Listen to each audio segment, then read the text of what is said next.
Tracking, alerting, protecting. This is WKYT News at 11. Breaking news tonight, a grand jury decides not to indict a police officer for the deadly shooting of an unarmed teenager in Ferguson, Missouri. Wind damage to Lexington's recycling center means recycling will be on hold for a week. It's just amazing. And when he needed them most, a Central Kentucky youth football coach tells us how his team stepped up to help him. WKYT News starts now.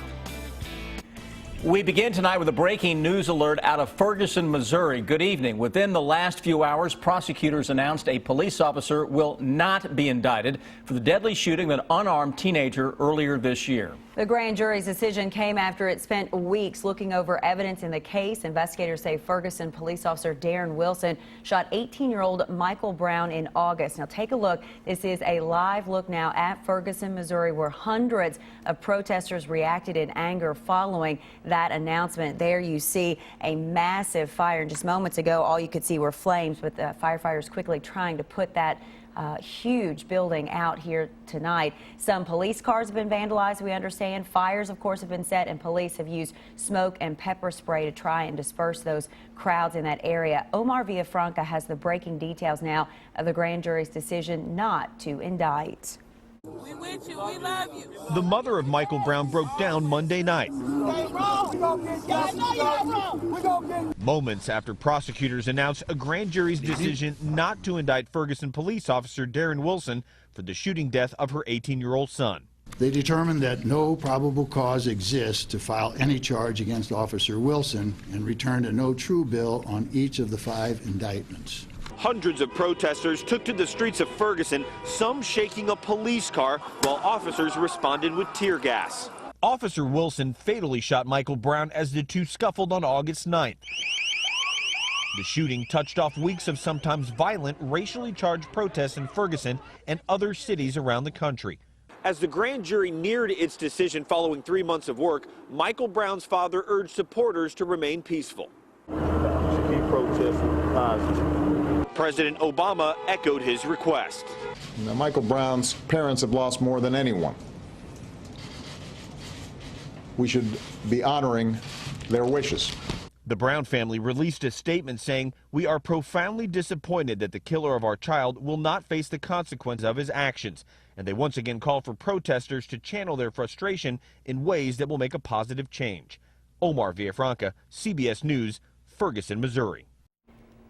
And here is another live look now at Ferguson, Missouri, where protests following tonight's announcement have become violent. Other protests have been reported in cities around the country, but those have been described as peaceful. We want you to stay with WKYT and WKYT.com for updates on this breaking story. Well, the strong winds we saw much of the day have finally calmed down, but tonight you'll still see some of the damage they caused across parts of the Bluegrass. Those winds tore off part of a roof at Lexington's recycling center, and this is what it looks like now. As Sam Smith tells us in our top story, the damage will affect the city's recycling program for days.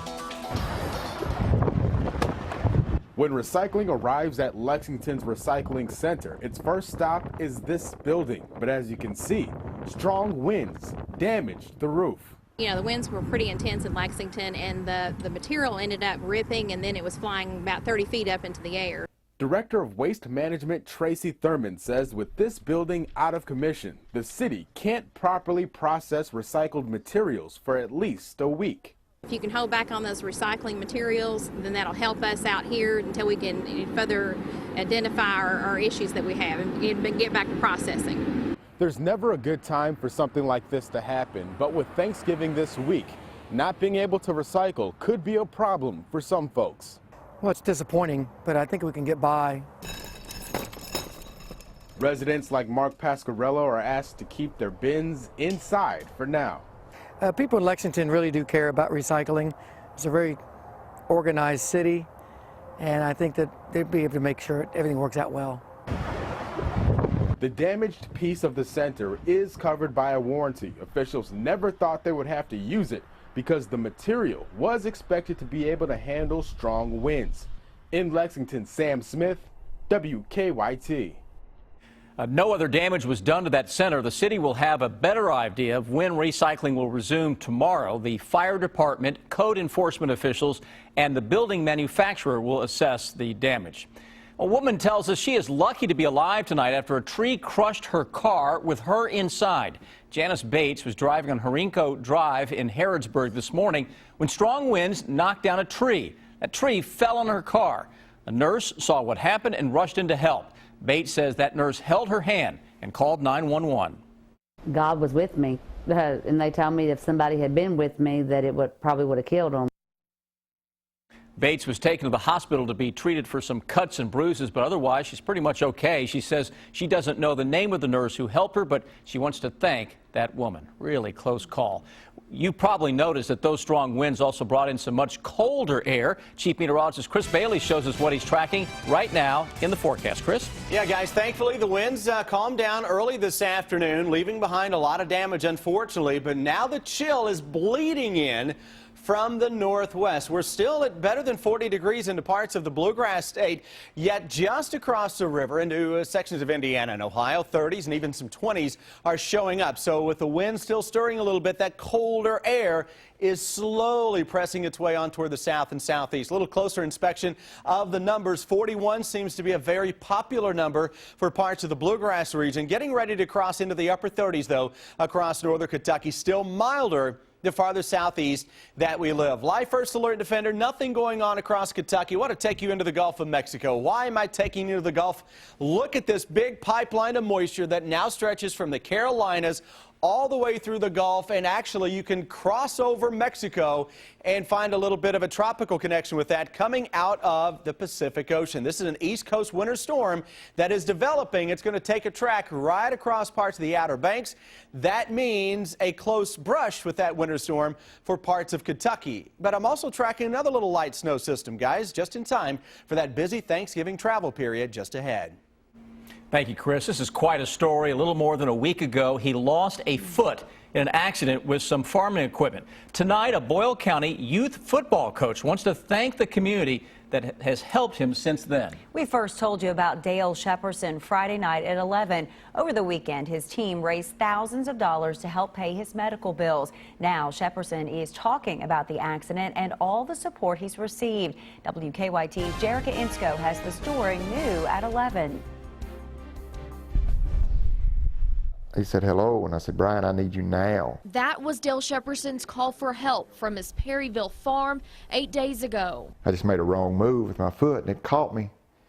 And, you know, I tried everything I could to jerk it out. Within seconds, he began praying. I won't die from this. The only way that I'll die from this is if I bleed to death. After a few days at UK Hospital, Shepperson came home, a changed man, and missing one thing. This didn't take anything away from me, a foot. So be it. And just days following this coach's homecoming, his youth football team made a big play. It's just overwhelming. I mean, it's just, you just don't expect that. As a coach, seeing a 9-year-old run with an idea for a fundraiser. Him and the rest of those guys, I mean, they're just amazing. Yeah, just amazing bunch of boys. That matters more than what they learn on the field. Football, the game is great, but the stuff that they learn outside of football, during football, it's just astonishing. It's been a life lesson. You just suck it up and let's go. Not only for Shepperson. You know, that's what I've got. That's what we're dealing with. We're going to fix it. And we're going to go on. It's a life lesson for his little Bulldogs, one Shepperson plans to coach for the rest of his life. You know, it doesn't matter what happened on that last play. The next play is the most important. The next play. So you always keep your head up and go to the next play. It's the most important. In Perryville, Jerica Insko, WKYT. What great advice. And how about this? That car wash raised more than $3,000 for Coach Shepperson on Saturday. All that money will be going towards getting him a prosthetic leg with a price tag of $110,000. He hopes to be fitted for it in a couple of months. Tonight, we're tracking the investigation into a stabbing in Whitley County. Police say it happened last night outside a home on Highway 904. They say that 30-year-old Justin Noble and 51-year-old Scott Powers got into an argument over medicine, and Powers stabbed Noble twice. Noble was airlifted to UK Hospital, where police say he's in critical condition. Police arrested Powers and charged him with first-degree assault. A Franklin County judge has rejected a settlement reached between the state and a coal mining company over water quality monitoring violations. Investigators claimed Fraser Creek Mining falsified reports on water discharges from its mines in eastern Kentucky. In 2010, the state and the company agreed to a $310,000 settlement, but environmental groups claim the company's fine should have been higher. Today, the judge ruled the settlement didn't impose penalties that would prevent more violations. A mother says she has a lot of questions after her son was shot by Lexington police. In 10 minutes, why she says the shooting doesn't make sense. And then a man's strange behavior on an eastern Kentucky road surprised drivers and now has the attention of police.